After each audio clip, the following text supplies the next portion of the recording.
पर अगर बहुत गैस बन रही है तब क्या किया जाए? उसके लिए कई चीज़ें हैं। आप जैसे सौंफ का पानी पी लीजिए। Peppermint oil is also good. Peppermint के कैप्सूल्स भी आते हैं, गैस को वो कम करते हैं। एंटासिड ले सकते हैं आप गैस कम करने के लिए। और मोस्ट इम्पॉर्टेंट थिंग है, थोड़ा वॉकिंग करिए। अगर आप च्यू प्रॉपरली करेंगे, धीरे धीरे खाना खाएंगे, वो डाइजेस्ट अच्छी तरह होगा। बिकॉज हम लोगों के हार्मोन्स होते हैं, जब आप च्यू करते हैं अच्छे हार्मोन्स बनते हैं पेट के अंदर, जो कि डाइजेशन अच्छा करते हैं। अब कुछ लोग ऐसे हैं घर का खाना खा रहे हैं, नॉर्मल सिंपल खाना खा रहे हैं, उसके बावजूद उनको एसिडिटी हो रही है और बहुत खट्टी डकारें आ रही हैं। 4 एसेस को आप दिमाग में रखिए। सबसे पहला एस है आपका स्पाइसेस। अगर खाने में मिर्ची बहुत ज़्यादा होगी वो एसिडिटी करेगा। सेकंड है स्पिरिट। आपने बहुत ज़्यादा अल्कोहल पिया है तो वो पेट में एसिडिटी करेगा।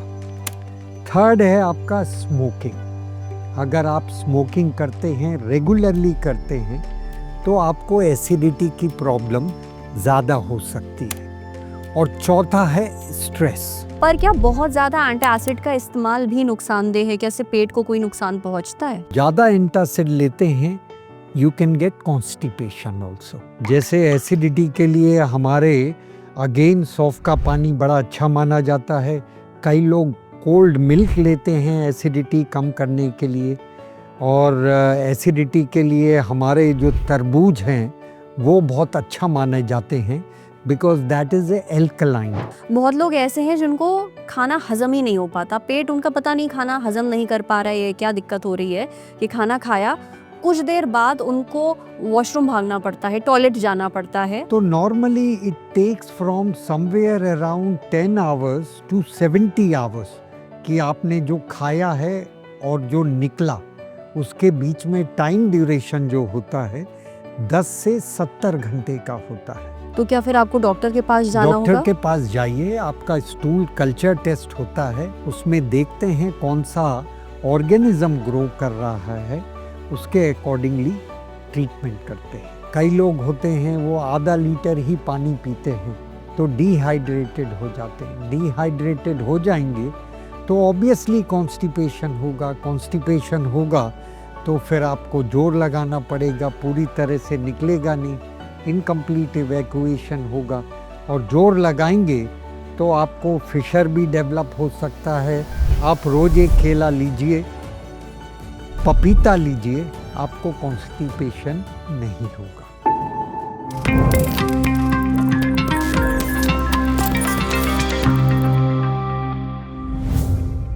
डिनर में पनीर, दाल, सब्जी, रोटी, चावल खाया, सब घर का बना हुआ, लेकिन खाना खाने के बाद पेट फूल गया, भारी लग रहा है, गैस बन रही है, आप परेशान, क्या करें समझ में नहीं आ रहा। कभी पेट साफ नहीं हो रहा, कभी कब्ज हो गया, इस पेट ने परेशान कर रखा है। अगर आप ये सारे दुख भोग रहे हैं तो हम आपका दर्द समझ सकते हैं। पेट गड़बड़ा जाए तो दिन खराब हो जाता है, और अगर ये सब हर आए दिन होता है तो भाई ध्यान देने की जरूरत है। आज सेहत के इंटरव्यू स्पेशल में बात होगी आपके पेट की। पेट के हर मर्ज का इलाज जानेंगे। हमारे साथ हैं Padmashri doctor Saumitra Rawat, chairperson institute of surgical gastroenterology, GI and HPB onco surgery and liver transplantation, sir Gangaram hospital, New Delhi से। डॉक्टर रावत, आपका बहुत बहुत स्वागत है ललन टॉप पर। शुक्रिया हमें समय देने के लिए। थैंक यू वेरी मच मेरे को यहाँ बुलाने के लिए। सबसे पहले शुरुआत जो हम करने वाले हैं अपने इंटरव्यू की, एक बहुत ही आम समस्या से। शायद इस देश में बहुत सारे लोग हैं जो इससे बहुत ज़्यादा परेशान हैं। खाना खाने के बाद पेट फूल जाना, बहुत गैस बनना, पेट एकदम भारी लगना। कुछ नहीं तो डॉक्टर साहब मैं 4-5 लोगों को तो जानती हूँ अपने आसपास जो इस समस्या से जूझ रहे हैं। अव्वल तो मुझे ये जानना है, ऐसा क्यों होता है? खाना खाने के बाद हमारा ये जो पेट फूल जाता है, गैस बनने लगती है, ऐसा क्यों होता है? और अगर ऐसा हो रहा है तो फिर इसका इलाज क्या होगा? आपने बहुत अच्छा क्वेश्चन पूछा। मेरे पास भी क्लिनिक में बहुत मरीज आते हैं, वो यही कहते हैं कि खाना खाने के बाद पेट फूल जाता है, डिस्कम्फर्ट होता है, दर्द भी होता है कई बार। उसके बहुत सारे कारण हैं, लेकिन जो मेन कारण है वो संयम वाला है कि लोग बाग आजकल इतनी फास्ट लाइफ हो गई है, लोग बाग इतने काम में इतने ज़्यादा व्यस्त हैं, वो जल्दी से खाना खाते हैं और कई बार बहुत खाना खा लिया, उससे उनका पेट भारी हो जाता है। क्योंकि बॉडी में टाइम उतना ही लगना है डाइजेशन के लिए। अगर आप बहुत जल्दी बिना च्यू करे खाना खाएंगे और काफ़ी ज़्यादा खा लेंगे, उससे पेट में भारीपना हो जाता है। तो हमें पता कैसे चलेगा कि हमारा पेट अब भरने वाला है, बस अब रुक जाते हैं? क्योंकि जब तक वो फीलिंग नहीं आती ना कि आहा अब पेट भर गया, अब नहीं खाया जा रहा, इंसान तब खाना खाना बंद करता है, तब तक खाता रहता है। नहीं नहीं, हमको क्या करना है, जितनी रिक्वायरमेंट है, आपको लगा कि पेट भर गया है, ज़्यादा नहीं खाना है। आपको ये नहीं करना है कि पेट को पूरा भर लिया और उसके बाद भारीपना आपका 4-5 घंटे तक रहे। वही चीज़ है जैसे आप एक्सरसाइज करते हैं, आपको एक्सेसिव एक्सरसाइज नहीं करना है। Moderation of everything is good. और कई बार होता है लोग बाग जो खाना खाते हैं आजकल काफ़ी लेट खाना खाते हैं। रात के आपने 11-12 बजे खाना खाया, बहुत ज़्यादा खाना खाया और भारीपना उसके बाद लगता है। तो इसके लिए जो मैं बोलूँगा कि आप खाना कम मात्रा में लीजिए, फ्रीक्वेंटली लीजिए और जब भी खाना खाएं, खाने पे ध्यान दीजिए। लोग बाग खाने पे ध्यान नहीं देते हैं। सामने लैपटॉप होता है या फ़ोन होगा, फ़ोन पे वो अपना मैसेज करते करते खाना खाते हैं। तो जो आपका ब्रेन है वो वर्क नहीं कर रहा होता है। ब्रेन आपका लैपटॉप में लगा है, ब्रेन आपका फ़ोन में लगा है और आप जल्दी जल्दी खाना खा रहे हैं कि हमें 5 मिनट में खाना ख़त्म करना है।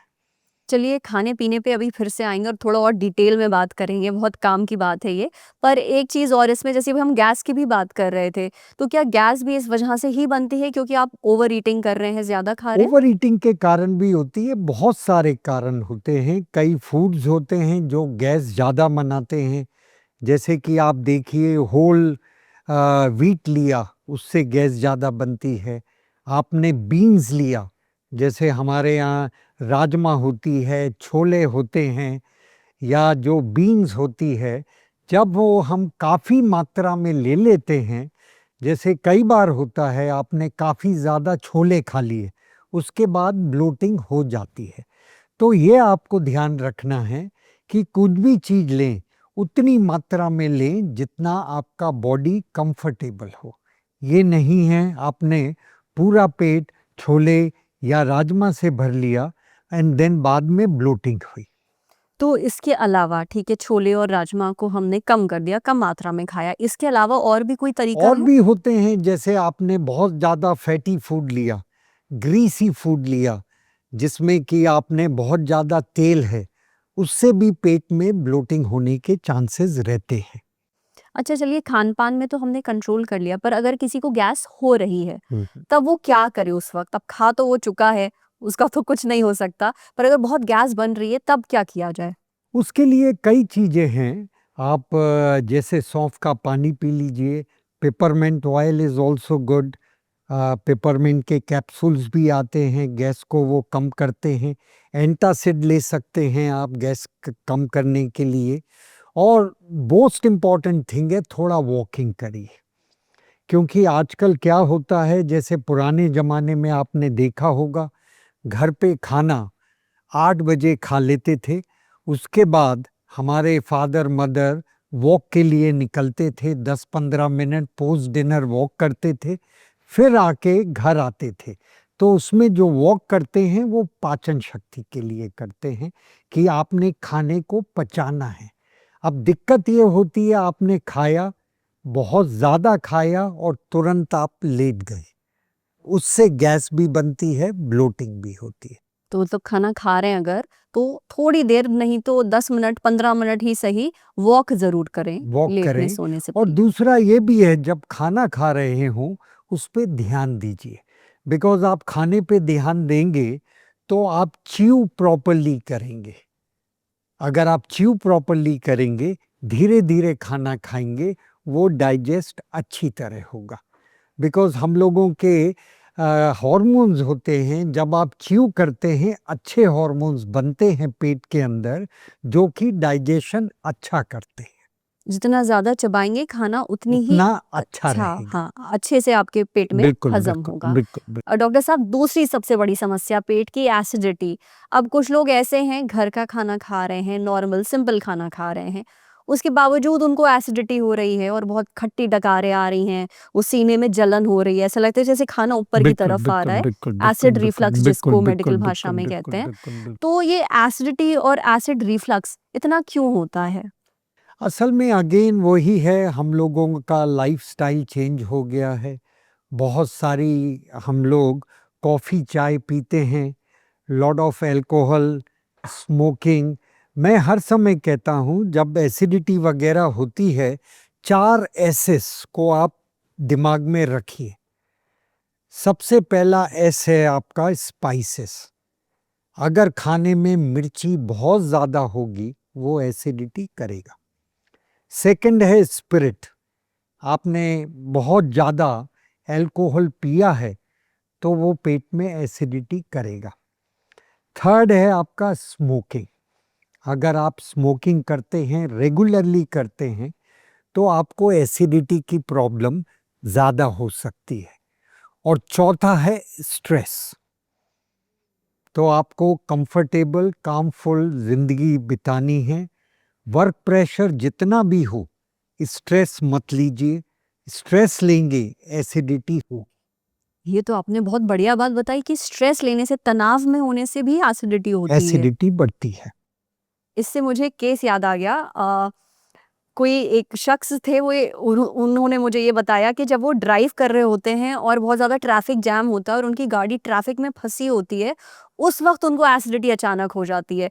और मुझे ये समझ में नहीं आता था कि ये ट्रैफिक से एसिडिटी का क्या ताल्लुक है, क्या कनेक्शन है। अब आपकी बात सुन के मुझे रियलाइज हो रहा है, मे बी उस वक्त वो बहुत तनाव में आ जाते होंगे, उन्हें स्ट्रेस तनाव हो। में आ जाते होंगे, या फिर वो डाइट कोक या कोक हम्म या कार्बोनेटेड ड्रिंक पी रहे होंगे। हम्म एक स्ट्रेस हो गया, साथ में कार्बोनेटेड ड्रिंक हो गया, और अगर साथ में स्मोकिंग हो रही होगी तो वो बिल्कुल माशाअल्लाह।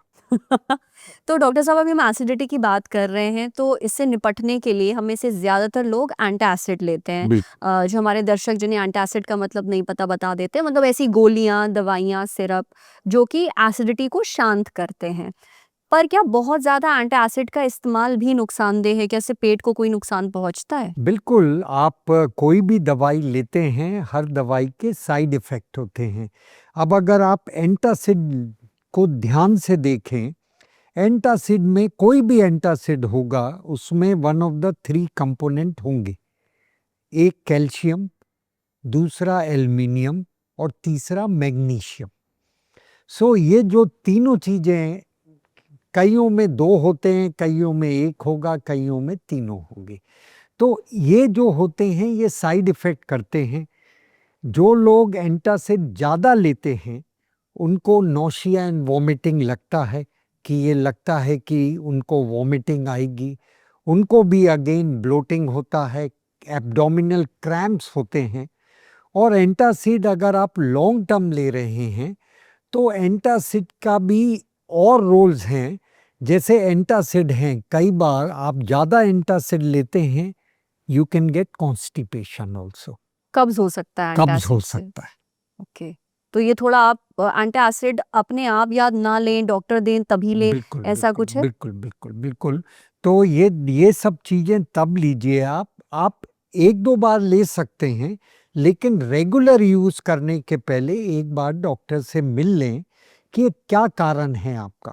जैसे आपने बताया एसिडिटी है, पेट में एसिडिटी है, या रिफ्लक्स होके छाती में गई है, हार्ट बंद कर रही है, या फिर थ्रोट में आ रहा है आपका एसिड, तो आपको ये लग रहा है खट्टापना है। चौथी चीज़ होती है वो रीगर्जिटेशन होती है, कि आज आपने खाना खाया रात को लेट, आप जाके लेट गए, आपने अल्कोहल का सेवन करा हुआ है, मिर्ची वाली चीज़ें ली, स्ट्रेसफुल लाइफ है, आपको मालूम चला फूड आपका रीगर्जिटेट कर गया, और आपका मुंह में खाना आ गया। सो ये चारों चीज़ें ये इंटरलिंक्ड हैं। तो डॉक्टर साहब चलिए एंटासिड तो चलिए हम मान लिया कि नुकसानदेह अगर बहुत ज़्यादा उसका सेवन करते हैं, बहुत ज़्यादा उसे लेते हैं, पर अगर किसी को एसिडिटी हो रही है फिर तो क्या तरीका है कोई जिससे एसिडिटी शांत कर सकते हैं? जैसे अभी आपने गैस के लिए बताया कि सौंफ का पानी पी लीजिए, बिल्कुल, बिल्कुल। तो एसिडिटी के लिए घर में ऐसा क्या कर सकते हैं? एसिडिटी के लिए बहुत सारी चीज़ें हैं। जैसे एसिडिटी के लिए हमारे अगेन सौंफ का पानी बड़ा अच्छा माना जाता है। कई लोग कोल्ड मिल्क लेते हैं एसिडिटी कम करने के लिए, और एसिडिटी के लिए हमारे जो तरबूज हैं वो बहुत अच्छा माने जाते हैं, because that is a alkaline. Banana भी कई बार because it's alkaline, banana is also good for acidity. और जो एसिडिक पदार्थ हैं उसको आपको अवॉइड करना है। जैसे आपके सिट्रस फ्रूट हो गए, आपका नींबू हो गया, ऑरेंज हो गया, इसको अवॉइड करना है। आपको कैफ़ीन कम करना है। गरम पदार्थ हैं जैसे चाय है सेवन, वो लिमिट में करिए। मिर्ची खाना कम कर दीजिए या छोड़ दीजिए। अल्कोहल पे कंट्रोल करिए। ओबेसिटी ऑल्सो इंक्रीजेस एसिडिटी, मोटापा। मोटापा। तो आपको रेगुलर एक्सरसाइजेस करना है, वेट को आपको कंट्रोल करना है। तो ये बहुत सारी चीज़ें हैं, इसमें एक कारण नहीं है। अच्छा डॉक्टर साहब, जब हम लोग पेट की सारी दिक्कतों के बारे में खुलकर बात कर ही रहे हैं तो एक बात ज़रा ये बताइए, बहुत लोग ऐसे हैं जिनको खाना हज़म ही नहीं हो पाता, पेट उनका पता नहीं खाना हज़म नहीं कर पा रहा है, क्या दिक्कत हो रही है कि खाना खाया, कुछ देर बाद उनको वॉशरूम भागना पड़ता है, टॉयलेट जाना पड़ता है, उनका जो मल त्याग हो जाता है। ऐसा क्यों होता है कि खाना पेट में रुक क्यों नहीं रहा है, वो निकल क्यों जा रहा है मल बन के? उसमें मैडम ये है कि एक चीज़ होती है गैस्ट्रोकोलिक रिफ्लेक्स। तो जब आप खाना खाते हैं तो आपका जैसे ही खाना पेट में जाता है कोलन कॉन्ट्रैक्ट करती है। तो कई लोगों का जो हाइपर एक्साइटेबल होता है गैस्ट्रोकोलिक रिफ्लक्स, तो उसमें ये होता है। नॉर्मली जो आप कुछ भी खाते हैं तो normally it takes from somewhere around 10 hours to 70 hours कि आपने जो खाया है और जो निकला उसके बीच में टाइम ड्यूरेशन जो होता है 10 से 70 घंटे का होता है। इतनी देर खाना शरीर के अंदर शरीर के रहता है? अंदर रहता है बिकॉज डाइजेशन होता है, एब्जॉर्प्शन होता है। जो आप खाना खाते हैं वो न्यूट्रिएंट्स एब्जॉर्ब होते हैं, तभी तो एनर्जी आती है आपके पास।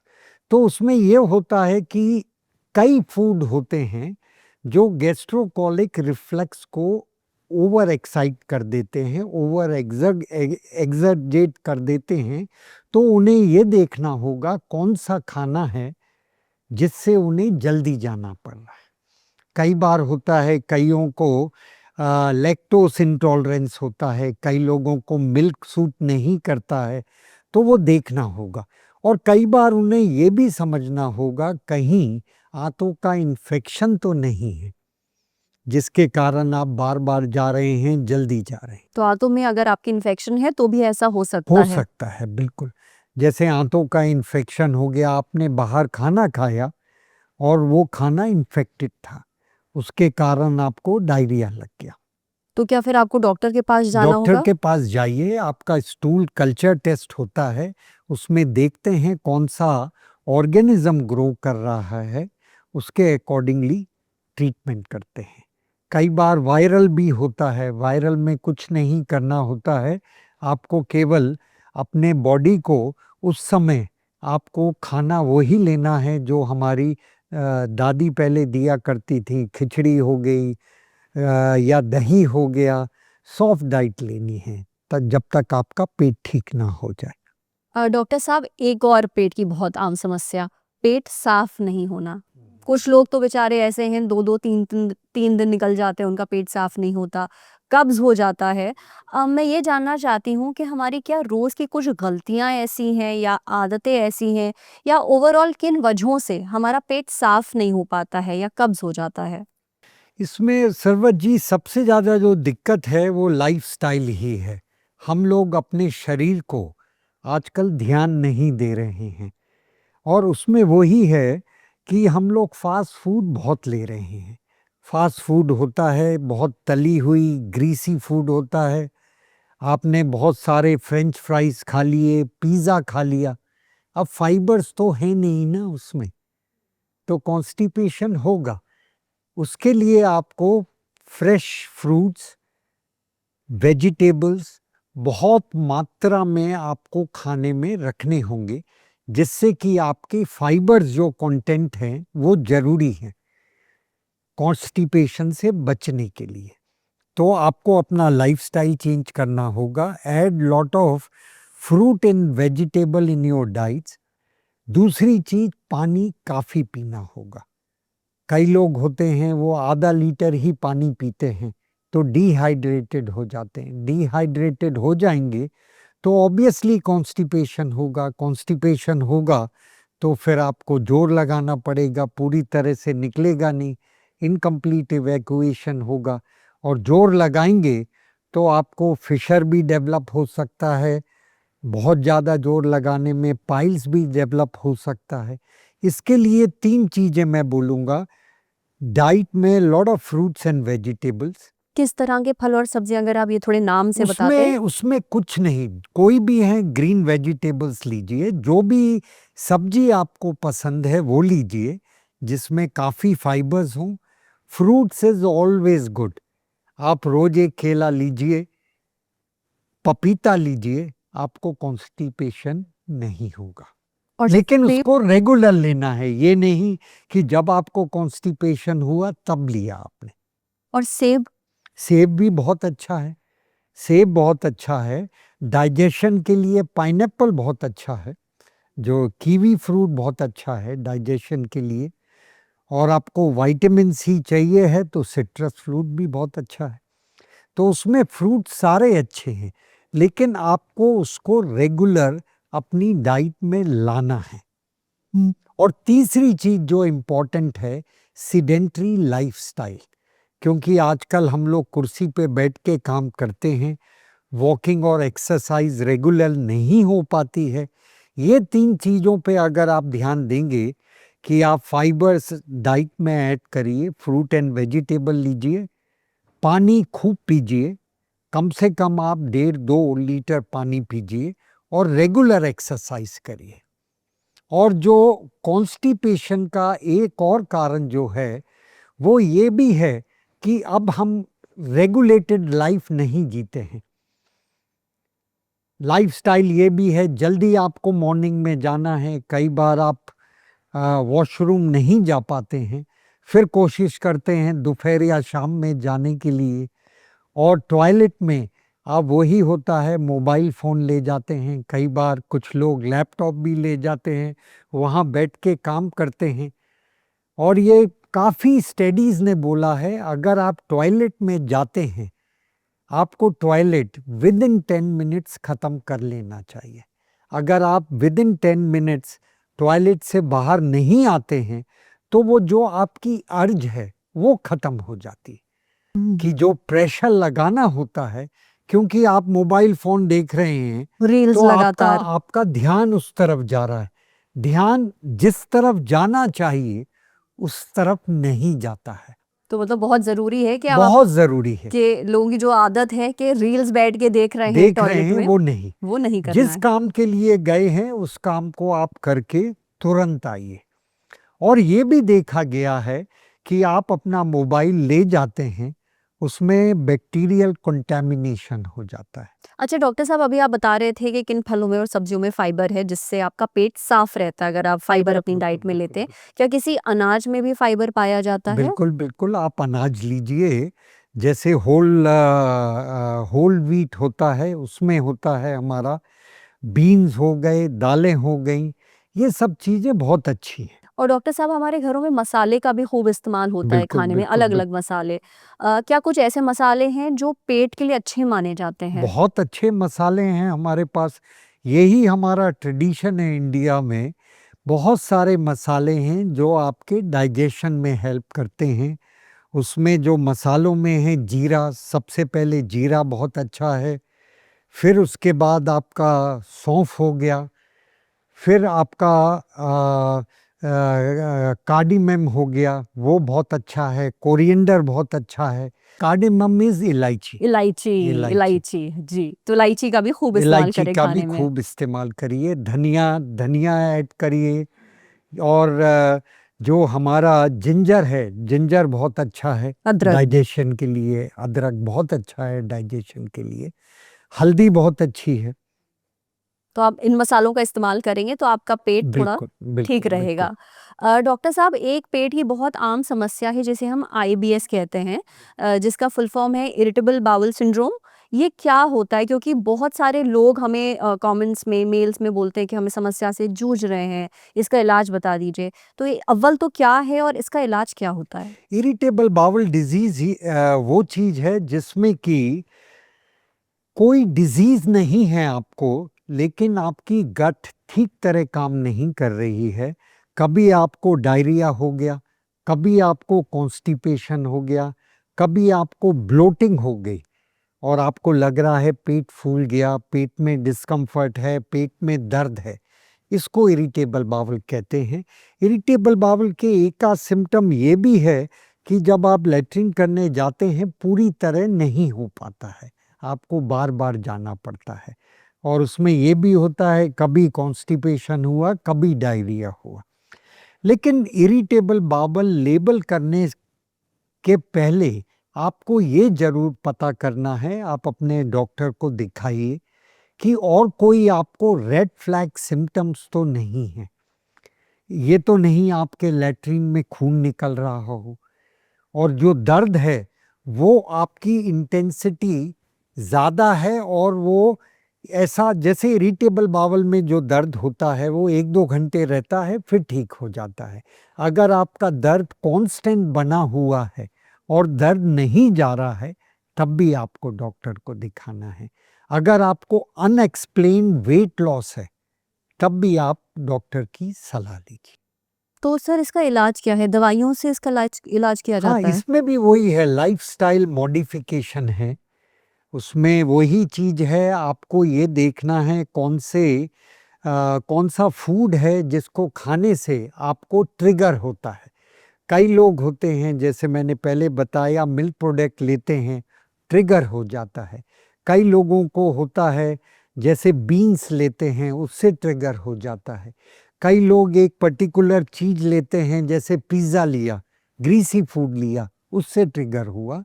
तो उसमें आपको अपना ट्रिगर देखना है, ट्रिगर आपका क्या है। अच्छा डॉक्टर साहब, हम में से बहुत सारे लोग सुबह नाश्ता नहीं कर पाते। कुछ लोग बहुत बिजी हैं, उठते ही उन्हें ऑफिस भागना है, सुबह टाइम ही नहीं है नाश्ते के लिए। या कुछ लोग वेट लॉस करना चाह रहे हैं, वजन घटाना है, तो सुबह का नाश्ता स्किप कर रहे हैं। क्या ऐसा होता है अगर आप सुबह नाश्ता नहीं कर रहे हैं तो आपको दिन भर एसिडिटी रहेगी या एसिडिटी की समस्या आपके साथ ज़्यादा होगी? आई थिंक बहुत ज़रूरी है कि आप ब्रेकफास्ट टाइम पे लें, बिकॉज ब्रेकफास्ट अगर आप टाइम पे नहीं लेंगे, जो रिसर्च में भी कहा गया है कि जो आप खाना खाएं वो सुबह 7 बजे से लेके रात के 8 बजे तक आप अपना खाना ख़त्म कर लें।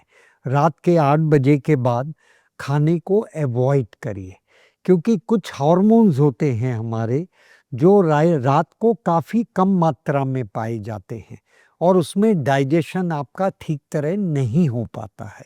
सो while you are active during the day, that is a good time to have your meal. अच्छा सर, ये भी थोड़ा बता दीजिए कि अगर सुबह हम नाश्ता कर रहे हैं तो नाश्ते में क्या खाएं जो पेट के लिए ठीक हो? क्योंकि बहुत बार ऐसा होता है सुबह नाश्ते में कुछ ऐसा खा लिया, हम आलू के पराठे खा लिए, छोले भटूरे खा लिए, कि पेट दिन भर फिर भारी है, एसिडिटी हो रही है, और अगर पेट सुबह ठीक नहीं है तो फिर पूरा दिन खराब हो जाता है। उसमें उसमें जनरल पब्लिक का जो उनको खाना अच्छा लगता है वो खाइए। जैसे साउथ इंडिया में देखते हैं हम, वो लोग इडली और डोसा खाते हैं। नॉर्थ इंडिया में जैसे आप पंजाब में चले जाएं, आलू का पराठा है। लेकिन वही चीज़ है, जो भी आप ब्रेकफास्ट लें वो हेल्दी होना चाहिए।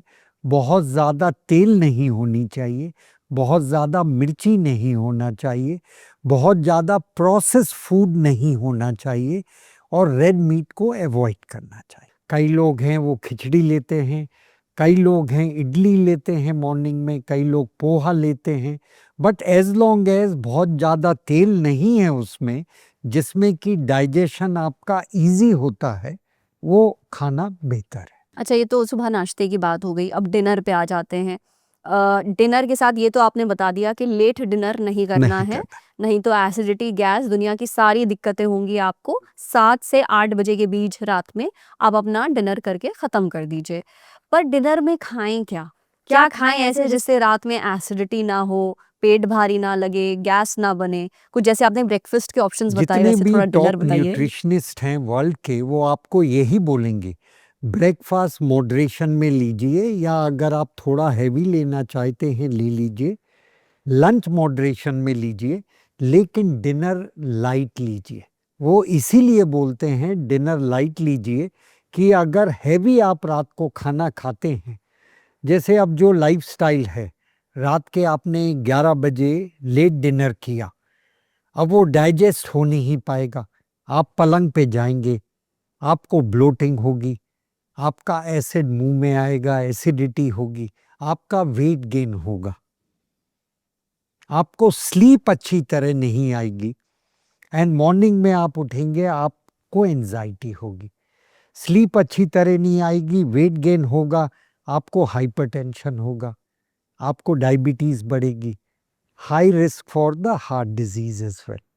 तो सर, चावल खा सकते हैं डिनर में? क्योंकि बहुत कॉमनली खाया जाता ही है हम सबके घरों में। हाँ, चावल खाने में कोई ऐसा दिक्कत नहीं है, लेकिन ये नहीं कि पूरा चावल, चावल के साथ आप सब्जी भी रखिए, दाल भी रखिए।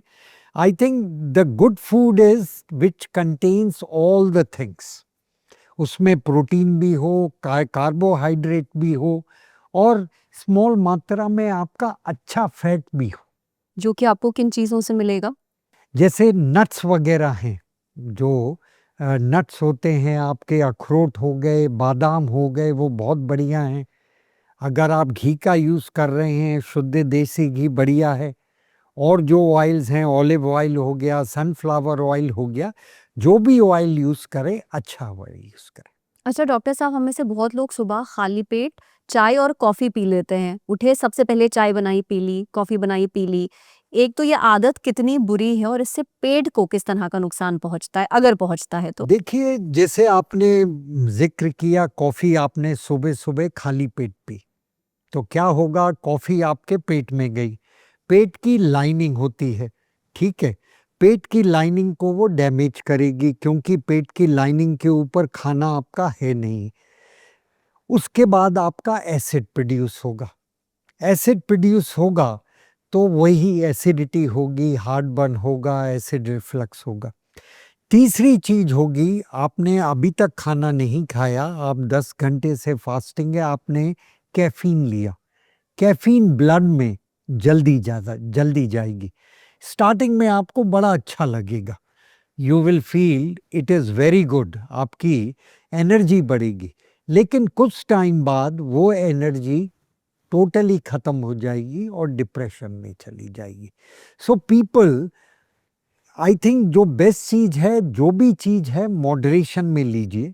कॉफ़ी भी लेना है, कई लोग हैं 10 कप 15 कप कॉफ़ी लेते हैं, जो साइंटिफिकली प्रूवन है। 4-5 कप से ज़्यादा कॉफ़ी मत लीजिए, और कॉफ़ी ले रहे हैं खाने के बाद लीजिए, खाने के कुछ घंटे बाद लीजिए, खाली पेट पे कॉफ़ी मत लीजिए। पर ये ब्लैक कॉफ़ी है या फिर दूध वाली कॉफ़ी? जो आपकी इच्छा हो। दूध वाली कॉफ़ी में ये होता है, आपकी कैलोरीज ज़्यादा हो जाती हैं। कई लोग होते हैं जो मिल्क से थोड़ा-सा उनको प्रॉब्लम होती है, उनके लिए ब्लैक कॉफ़ी बेटर है। लेकिन आप कोई भी कॉफ़ी लीजिए, उसमें अवॉइड करिए चीनी डालना, और उससे ज़्यादा अवॉइड करिए आपकी शुगर फ्री जो टैबलेट्स वग़ैरह हैं, उनको अवॉइड करिए। और डॉक्टर साहब, एक बहुत ज़रूरी सवाल अभी मुझे आपसे ये पूछना है कि हमारे देश में अचानक से कैंसर के मामले बहुत बढ़े हैं, जिसमें से जो पेट के कैंसर हैं, गॉल ब्लैडर का कैंसर हो गया, इसके मामले बहुत बढ़ रहे हैं। बतौर डॉक्टर आपको क्या लगता है, सडनली ऐसा क्या हुआ कि ये कैंसर बढ़ रहा है? दूसरा, अगर हमें इससे बचना है, तो क्या करें? तो आप एक-एक करके दोनों सवालों का जवाब दीजिए। इसमें वही आपने बताया पेट के कैंसर, अगर हम अपने कंट्री का भी डेटा लें तो लास्ट 25-30 सालों में जो पेट के कैंसर हैं नियरली डबल हो गए हैं। अब आज की डेट में रफली about 1/3 of all the cancer, मतलब 25 से 30% जो of all the cancer are from GI and HPB, hepato pancreatic biliary. एक एक करके कैंसर की बात करते हैं। खाने की नली का कैंसर, पेट का कैंसर, बड़ी आंत का कैंसर, पैनक्रियास का कैंसर, गॉल ब्लैडर का कैंसर, पित्त की नली का कैंसर, लिवर का कैंसर, ये सब कैंसर हम एक तरह से जीआईएन एचपीबी कैंसर बोलते हैं। और इसमें बड़ा जंप हो रहा है, इंक्रीज हो रहे हैं। अगर आप देखिए कोलोरेक्टल कैंसर हो गया, वो लगभग पिछले 25 साल में नियरली डबल हो गया है इंडिया में। कोलोरेक्टल कैंसर इंग्लैंड अमेरिका में काफ़ी ज़्यादा है और वही लाइफस्टाइल हम लोग इंडिया में लेके आए हैं कि प्रोसेस फूड पे ज़्यादा हम लोग जोर दे रहे हैं, फैट और ग्रीसी फूड को ज़्यादा जोर दे रहे हैं। उसके कारण red meat it is a cause of colorectal cancer. तो इसकी जगह पे जो आप कह रहे हैं बचाव के लिए lot of fruits, lot of vegetable आप लीजिए अपनी डाइट में।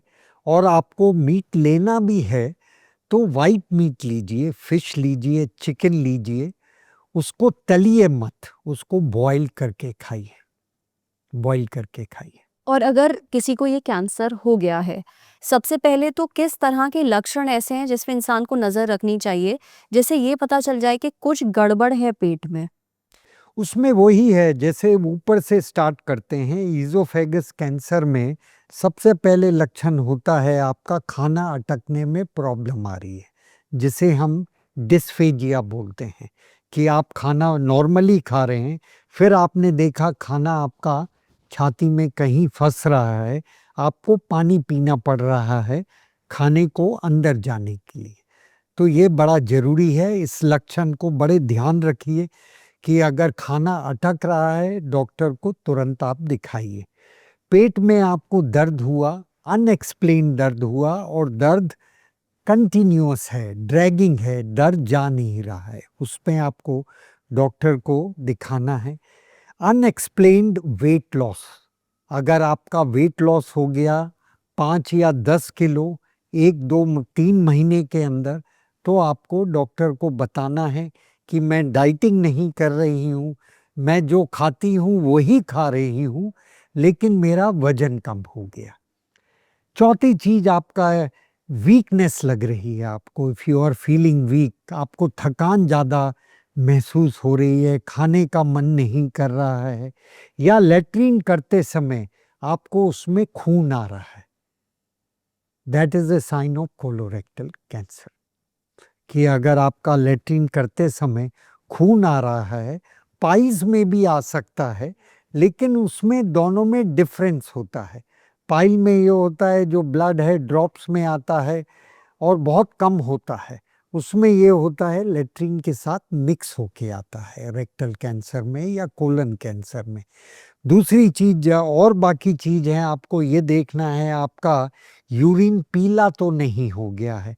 अगर आपको पैनक्रियाटिक कैंसर है या गॉल ब्लैडर का कैंसर है या पित्त की नली का कैंसर है, तो पीलिया होना ये सिम्टम होगा आपका। तो ये सब चीज़ों को आपको ध्यान रखना है। और चलिए इन लक्षणों पे हमने नज़र रखी। अगर किसी को कैंसर हो गया है, तो क्या आज इलाज उसका अवेलेबल है, आसानी से उसका इलाज किया जा सकता? बिल्कुल, अब मेडिकल बहुत एडवांस हो गया है। I think the most important thing है कैंसर को आपको जल्दी पकड़ना है। जैसे esophageal cancer, stomach cancer, colorectal cancer, अगर आपने stomach cancer, colorectal cancer stage 1 में पकड़ लिया, जब आपका सिम्टम स्टार्ट ही हुए आपने कैंसर पकड़ लिया है, तो 90% चांस है क्योर होने का। और आजकल जो सर्जिकल थिंग्स हैं वो भी बहुत एडवांस हो चुकी हैं। आजकल जो जीआई कैंसर है हम लोग दूरबीन से ऑपरेट कर देते हैं, लेप्रोस्कोपिक जीआई कैंसर सर्जरी करते हैं हम, जहाँ पर बड़ा चीरा नहीं लगता है, छोटी दूरबीन जाती है, आपका कैंसर निकाल देती है, एक छोटा सा चीरा लगता है, वहाँ से हम वो कैंसर वाला टिश्यू निकाल लेते हैं। चलिए, अगर आपको कैंसर किसी को हो भी गया है, दुर्भाग्यपूर्ण, डरने की ज़रूरत नहीं है, इलाज इसका अवेलेबल है और आसानी से अब किया भी जा सकता है। डॉक्टर साहब, हमारे पास बहुत सारे सवाल ऑडियंस के भी आए हैं, जो चाहते हैं हम उनका नाम बताएं और उसके बाद उनकी समस्या के बारे में बताएं। फिर वो जानना चाहते हैं कि आप जो उनकी समस्या है उसका इलाज बता दें उन्हें। तो पहला सवाल है नितिन का, रायपुर के रहने वाले हैं, 30 साल के हैं। ये कहते हैं कि कब्ज से राहत दिलाने का कोई देसी नुस्खा बता दीजिए। कब्ज से इलाज दिलाने का देसी नुस्खा वही है कि आप खाना अच्छा खाइए, लॉट ऑफ फाइबर्स लीजिए, पानी खूब पीजिए और एक्सरसाइज रेगुलर करिए। और सौंफ का पानी जैसे आपने बताया, तो उसके अलावा हाँ, कुछ और है जो हम ईसबगोल है, वो नेचुरल हस्क है, ईसबगोल का सेवन कर सकते हैं आप, लेकिन उसको कम मात्रा में शुरू करिए। लेकिन ईसबगोल को हस्क का जो आप लेते हैं, उसको लेने के बाद पानी खूब पीजिए आप। लेकिन पहली चीज आप करिए कि रेगुलर फ्रूट्स एंड वेजिटेबल जिसमें फाइबर ज़्यादा हैं वो यूज़ करिए, खूब पानी पीजिए और रेगुलर एक्सरसाइज करिए। दूसरा सवाल है प्रज्ञा का, 25 साल की हैं, बेगूसराय की रहने वाली हैं। कहती हैं, मेरे पेट में अल्सर 2 बार हो चुका है, ये अब ना हो, इसके लिए क्या करें? प्रज्ञा जी, मैं आपको यही बोलूँगा, जो 4 एसेस मैंने बोले हैं उनको अवॉइड करिए। और अगर एसिडिटी ज़्यादा हो रही है आपको, तो सिट्रस फ्रूट अवॉइड करिए, तला हुआ खाने को अवॉइड करिए और मिर्ची खाने में बिल्कुल मत लीजिए। पूरी तरह से आप अपने अल्सर को हील होने दीजिए, उसके बाद आप ये सब चीज़ें लीजिए। तीसरा सवाल अंकुर का है, 22 साल के हैं, लखनऊ के रहने वाले हैं। कहते हैं, हमारे घर में मिर्च मसालेदार खाना खूब बनता है, हम खूब चटपटा खाते हैं, क्या इससे पेट को नुकसान पहुंचता है? देखिए, अगर मिर्च बहुत ज़्यादा मात्रा में है तो नुकसान करती है, लेकिन माइल्ड एंड मॉडरेशन में आपका खाना बढ़िया पच रहा है, कोई दिक्कत नहीं है, तो बढ़िया है। चौथा सवाल रिया का है, 26 साल की हैं, बिजनौर की रहने वाली हैं। कहती हैं, उनके पेट के बीचों बीच बहुत दर्द रहता है, ये जानना चाहती हैं ऐसा क्यों हो रहा है, इसका इलाज क्या है? बीचों बीच आई थिंक यहाँ पे दर्द होता है उन्हें। तो इसके लिए अगर दर्द आपका कांस्टेंट है, ज़्यादा है, तो मैं यही बोलूँगा, आप अपने लोकल वहाँ गैस्ट्रोएंटरोलॉजिस्ट या किसी डॉक्टर सर्जन को दिखाइए। ये हमको रूल आउट करना होगा, कुछ और दिक्कत तो नहीं है। तो डॉक्टर से मिलना ज़रूरी डॉक्टर है। से मिलना ज़रूरी है। पांचवा सवाल आशा देवी का है, 40 साल की हैं, सिमरिया की रहने वाली हैं। कह रही हैं कि खाना खाने के बाद पेट में मरोड़ उठने लगती है, क्या करें? अगर वही है जैसे हमने स्टार्टिंग में बात करी थी, कि अगर आप खाना बहुत ज़्यादा एक बारी में खा रहे हैं, उसको अवॉइड करिए। खाना आप स्मॉल क्वांटिटी में लीजिए, फ्रीक्वेंट लीजिए, खूब चबा के लीजिए। और अगर इससे भी अगर आपका मरोड़ नहीं जाता है, तो आप डॉक्टर की सलाह लीजिए। आखिरी सवाल पूछा है आनंद ने, उम्र नहीं बताई है, कहाँ के रहने वाले हैं नहीं बताया है। ये कह रहे हैं कि कौन सी चीज़ें पेट के लिए नुकसानदेह हैं, खाने की बात कर रहे हैं, और क्या मैदा नहीं खाना चाहिए क्योंकि ये आंतों में चिपकता है? नहीं, चिपकने वाला नहीं है, लेकिन ये कार्बोहाइड्रेट है। तो उसमें ये होता है, अगर आप बहुत ज़्यादा कार्बोहाइड्रेट एक बारी में ले लेते हैं, तो एब्जॉर्प्शन में थोड़ा दिक्कत आती है। जैसे मैंने बोला है, आप बैलेंस डाइट लीजिए। बैलेंस डाइट में कार्बोहाइड्रेट भी हो, लॉट ऑफ वेजिटेबल्स भी हों, फ्रूट भी हो। ऐसा नहीं है कि आप बस केवल मैदा ले लेंगे, तो उसमें ये होगा, वो वाटर को खींचेगा, आपका पेट ब्लॉट होगा। चलिए, ये हमारे सारे सवाल थे जो ऑडियंस ने भी पूछे थे। Thank you so much doctor Rawat, आपने हमारे पेट से जुड़ी हमें बहुत ही काम की जानकारी दी है। ख़ास तौर पे खाने में क्या खाना है, क्या नहीं खाना है, ये भी आपने बताया है। तो ये डाइट टिप्स जो हैं लोग ज़रूर फ़ॉलो करें, और जिनका पेट ख़राब रहता है, जिन्हें एसिडिटी की समस्या है, पेट भारी लगने की समस्या है, गैस बहुत ज़्यादा बनती है, अगर आप ये टिप्स फ़ॉलो करेंगे, आपकी ये दिक्कतें दूर हो जाएँगी।